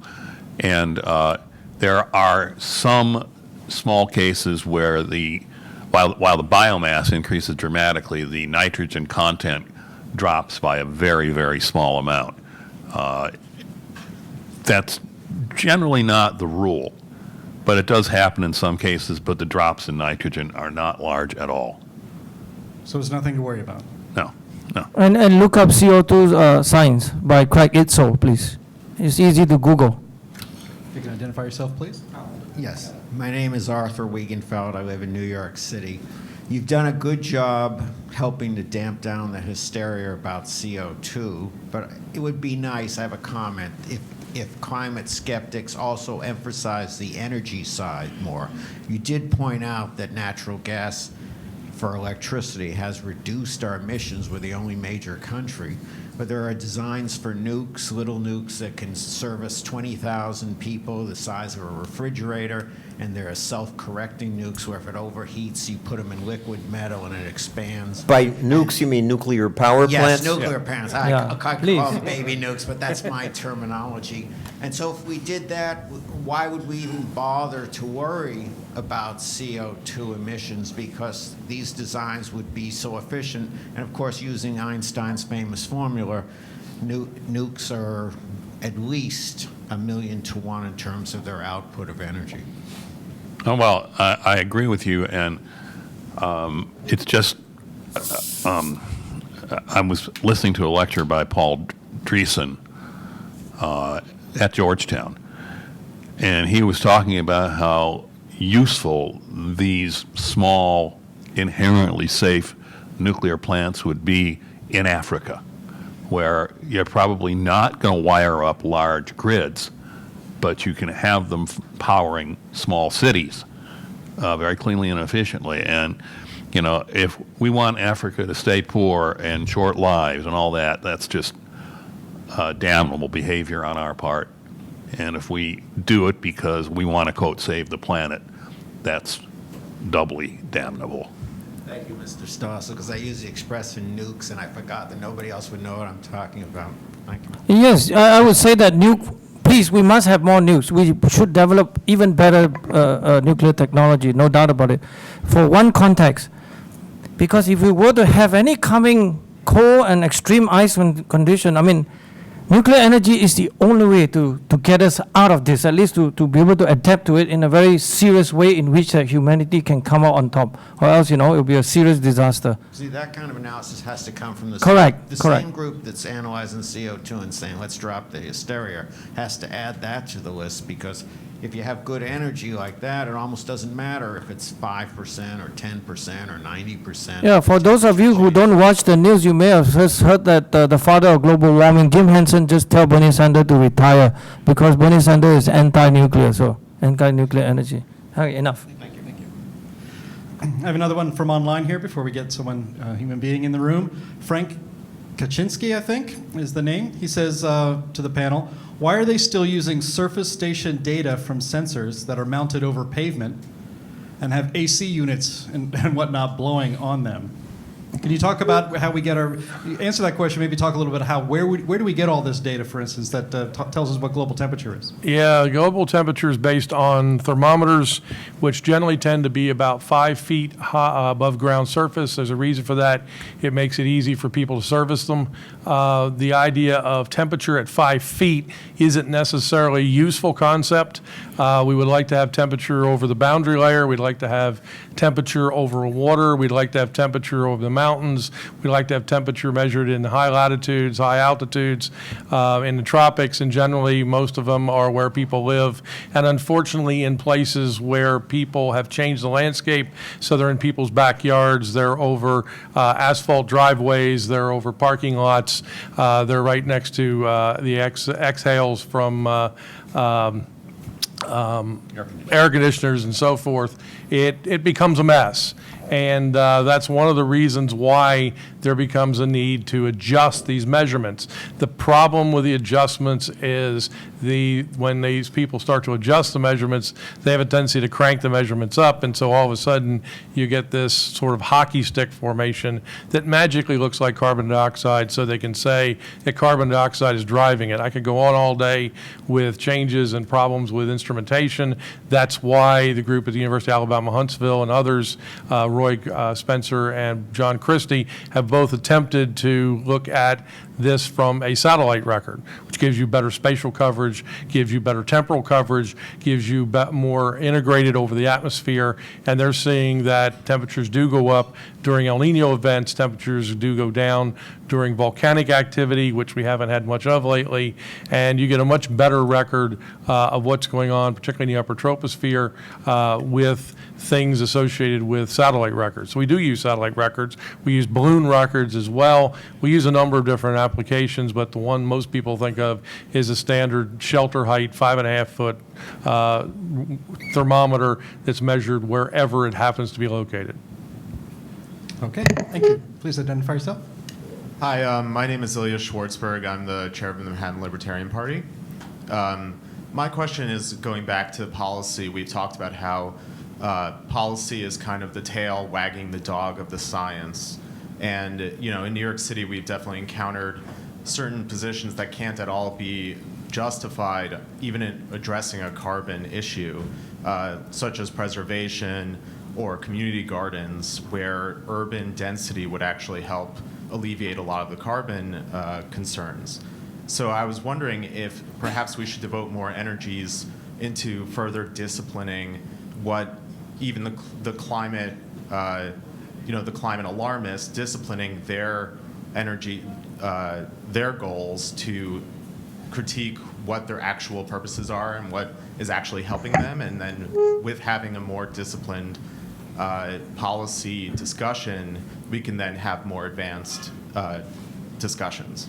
I would agree with you wholeheartedly. I think part of the problem has been that this CO2 discussion has derailed a lot of other discussions. For example, in Delaware, we became concerned over Bethany Beach. It happens to stick out on a barrier island. It erodes rapidly. The question was, do we continue to replace it, or do we let it slowly erode and give up First Street and Second Street to the ocean and just say, that's life, it's a barrier island? If we decide to put money back into rebuilding it, who pays for it? Does the state pay for it? Do the visitors to Bethany Beach pay for it? Do the people that live there pay for it? Is there some combination of it?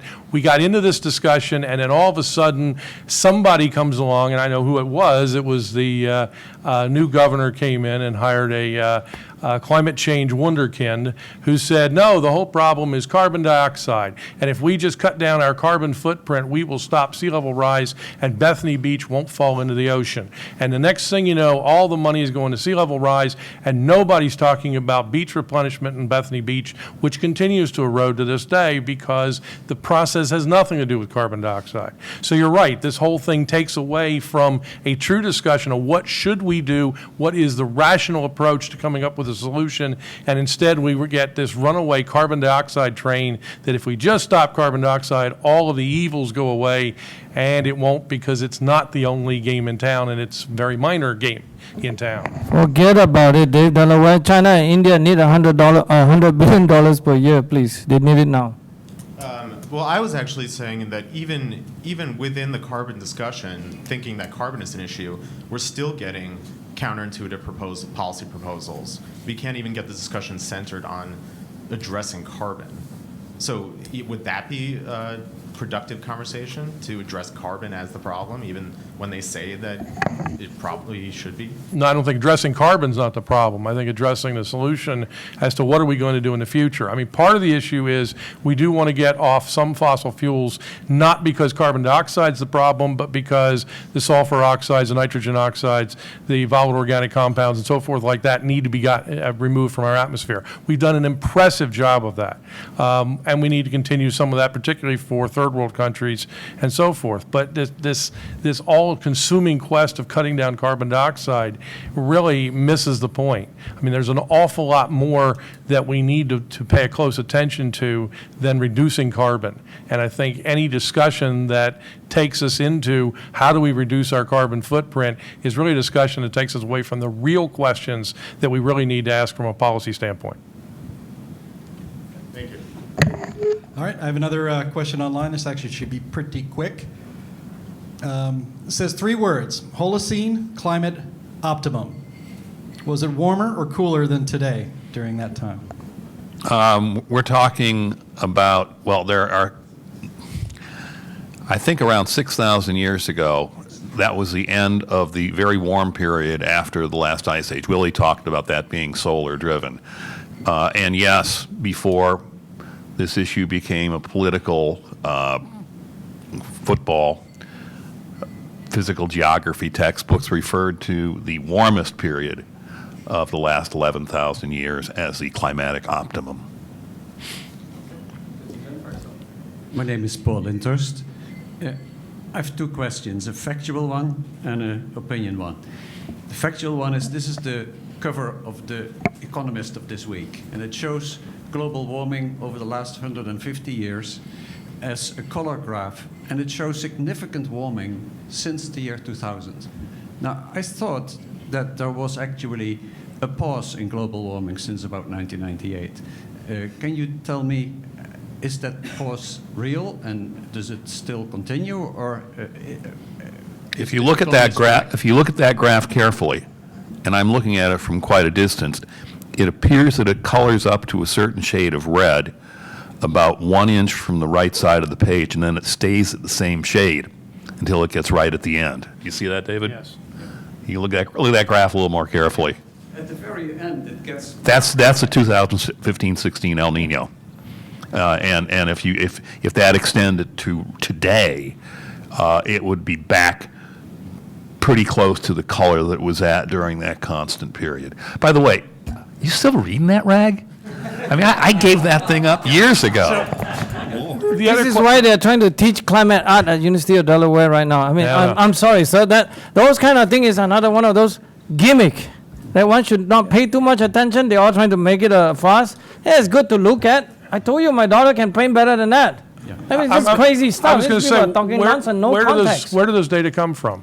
I mean, Yep. and the problem is It's a good question, you don't 1930s, say. of course not. 1930s was a very warm period. I don't see 1930s sticking out in there. And so that to me says it's been a modulated graph in order to make the 30s disappear, which a lot of groups have been involved with. So, but you didn't really answer my question. Has there actually been a pause in global warming since '98, and is that still continuing, or is that not really true?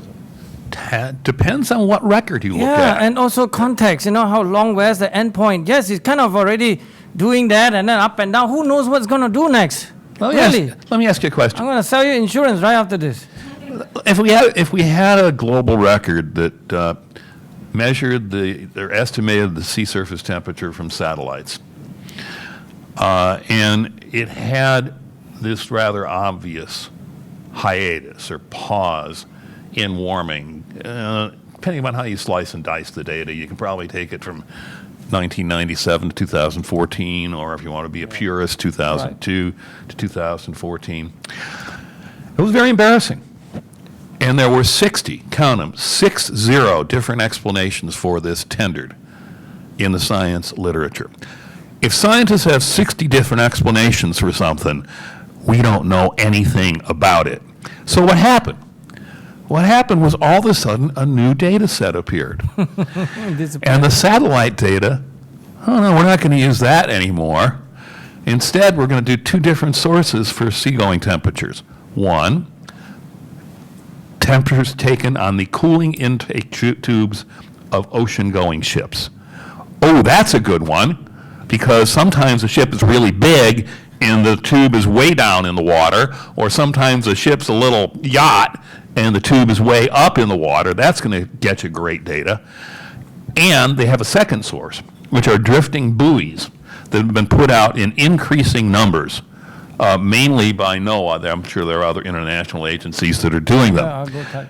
And so you have, what we did is we took good data and substituted bad data for it with the ship data, and get this, all the buoy temperature data was raised 0.2 of a degree to get it to match the bad data.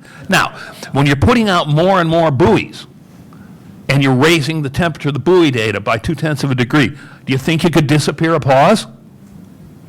Of course you can. Yeah. My second question is about the models. I understand that over the last 30 years, the accuracy of the models really hasn't improved significantly Oh. to any degree. Yeah, don't use the word accuracy about climate models. So, do you think do we have enough knowledge that with a reasonable effort and a reasonable amount of investment, we could cut the degree of uncertainty about in half so that some of those really worried people can become less worried? Well, I think that's why there was a spate of papers that were written in 2015, published about a year and a half later, admitting that the climate models are all tuned. That's a scientifically genteel word for fudge.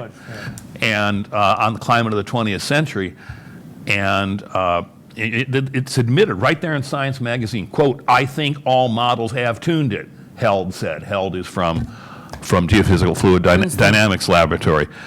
So, just to back up for a second.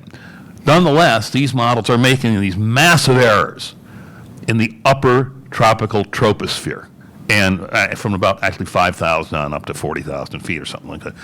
Really huge errors. Well, the models are in families. And the last generation was called the CMIP-5 family. Whenever a new United Nations report comes out, there's a new family of models, and CMIP-6 is out. part of it at least. And John Christie has got a collection of about half the models in it. That's all he could get at the time. But he sent a graph around for everybody to see. And guess what? They're worse. The disparity is larger in the newer, improved ones. Just saying. Hey, can I ask you a question? Yeah, can I ask you a question? I have one question for you. Suppose there was a meeting, a group of climate modelers just getting together over a beer, and they said, you know, this one guy, Thorsten Moritzen, he wrote a paper that detailed all the adjustments that were made to a model to get it to, quote, work. And then these modelers would get together and write a paper, and one of the paragraphs in the paper would talk about how changing a model parameter to get the output, i.e. the warming, in, quote, are you ready for this? The anticipated acceptable range, end quote. Wow. So it's not the science that's doing this, it's the scientists that are deciding what the right number is. That's not too cool. So, sorry, I'm venting. No, I didn't finish. Okay, so why would these scientists get together and say, well, we're gonna reveal this now? Because the paper was probably written in 2015. The article in Science magazine revealing this appeared on October 28th, 2016. Isn't that a funny date? Because I guarantee you, when that paper was written, every one of those people said, you know, Hillary's going to be president, and if we let her know that we have real problems, she'll give us more money. Boy, these guys must have had a bad hangover in the second Wednesday in November. Let's try to go quickly. We have a few other questioners. We have about 10 minutes left. I'm right on the X. Brian Bishop, and I'm from Rhode Island. Sagebrush rebels aren't always born east of the Mississippi, but I do actually, in the spirit, one concern I have with what I've heard, and I think that they're heartfelt, and you're not necessarily espousing the same nuclear technology we've had, but there have been problems, just as there are problems with what we're told by the 97% of people who think that there's a climate crisis. I seem to think that there was somewhat of that similar kind of consensus that nuclear power was going to be so cheap we wouldn't have to meter it once upon a time. I think we have to acknowledge when what is seen by young people maybe as the corporate world or the business world, or as you euphemistically put it, the greedy world, that we can't just take for granted that what they announce as solutions will be there. Rather, the proof has to be in the pudding there. We shouldn't be putting ratepayers' money down holes. Wasn't there monopoly funding for nuclear power, and who provided it? Absolutely. Thank you. It was provided by the ratepayers on the basis of the similar kind of, it's going to be so cheap you have to pay for it. Yeah. He didn't answer my. That's not Hi, where I was going. my name is Jim Peasley from New York City. I have a very simple question for you. You referred to the bias that arises from the way in which federal grant money is awarded to scientists. Has that gotten any better in the last 2.5 years? 2.5? No. Oh, if you're asking Under if the there, Trump administration, yeah. I haven't seen any evidence for that. No. Is that surprising a little? Or? No, it's not surprising at all, because the science bureaucracy is largely controlled by GS-15s who've been there for a long time, and they have their plans, and they have their friends, and they know how it works. Okay, thank you. GS-15 means a high-level government permanent Yes. worker. A lot of travel fundings. Okay, hi, my name's Ned Comar. I'm from Westchester County. Question, this whole concern about climate change has come mostly in the last 30 or 40 years when it has been warming. Prior to that, there was some concern about cooling. If, in fact, carbon dioxide is not the trim tab for the climate, should we be concerned about some future ice age? My understanding is we're getting close to the point where we should expect the Earth to go into some sort of ice age, just based on the history of ice ages. One should not replace one alarm with another alarm, but on the prospect of future cooling, I think I worked the longest and hardest on this. I will send you stuff to read. I would say yes, we should study that, okay, but not go exaggerated all over stuff. But realistically, because we know the main effect of any possible future cooling is controlled mainly by how the Earth is going around the sun, right? And that effects we can calculate just simple Newtonian mechanics. That's why it's very, very clear that these things, if it were to come, it will be based on that basis. It's quite clear that future cooling is completely possible, and one should study about it.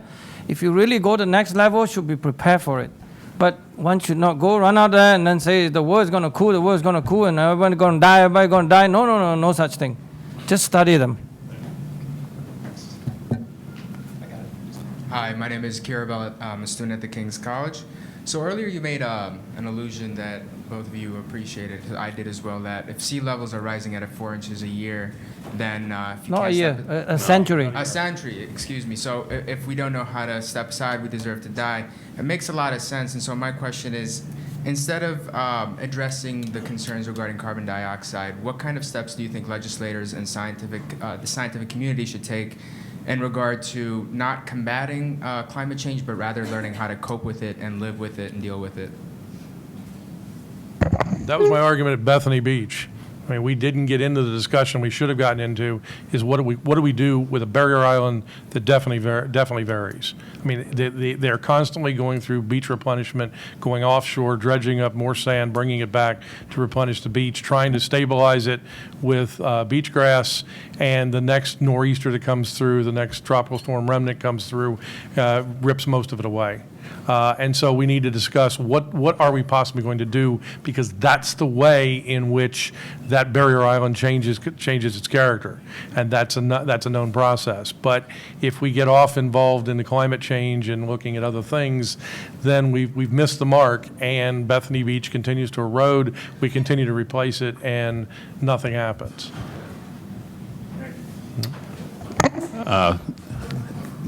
Go ahead, Pat.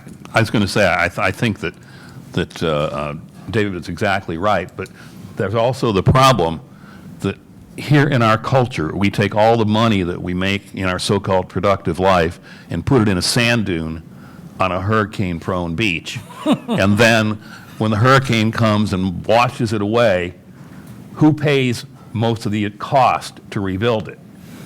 Well, it's federally fuzzed. Yes, and by the way, I have to add one more thing. That's a great dog you have there. And I have a 32-pound wiener dog who's not fat. He's just a huge wiener dog, and his name is Anthony Wiener Dog. His name is Prince Bagel. All right. Just one question before we are almost out of time, but many people that were watching online tonight left comments, and this was a common question and concern, and it was that their children are not being taught science in high school and in college, but they're being taught what Greta is being taught. They're being taught to be scared. They're being taught what they would think is propaganda. So what is the state of science teaching in America today? Is it as dire as some of the people commenting on our live stream think? And what can and should be done about it? I think it's quite true. We all should be concerned about this sort of a very, very systematic indoctrination process that is really, really coming. And look up all of us. I mean, one of the group that are involved with called Camp Constitution. Please look it up. We have plenty of good stuff there, and then of course you guys, Heartland Institute, all these other places. Everybody is trying to do something about this. Please look us up. Don't be afraid to ask questions. There's no question too small, no questions too big. We'll all be here. We'll all be together. Like I say, I'm committed to hold their hand in 2030 and sing song for them when they go to sleep and tell them don't cry. As the only person up here with no kids, so you probably shouldn't listen to me at all. But my argument is that really the parents need to start taking an active involvement in their children's education. And that's why if teachers don't hear from the parents, they do what they're told. If they hear an outcry from the parents, they most likely, from the teachers I've worked with, will adjust. And so I think you need to be active in your children's lives and not necessarily sending them to school and hoping for the best. I have to agree with you. Good point, Dave. Last week at Georgetown, I was absolutely astounded by the assertions that were made by the demonstrators. This is a major university in the United States, and the level of scientific ignorance was breathtaking. And so these emails that you're getting asking questions about science, they're very, very well placed. Thank you, you three scientists, for taking the time to educate us ignorant people. It's a long battle, and we appreciate you doing it. And thank you, Heartland Institute, for spending the money to sponsor these arguments. Thank you, those of you watching on YouTube, for your input. And Heartland and I at Stossel TV will keep asking the other side to come in and debate these issues, and maybe someday they will. Thank you very much.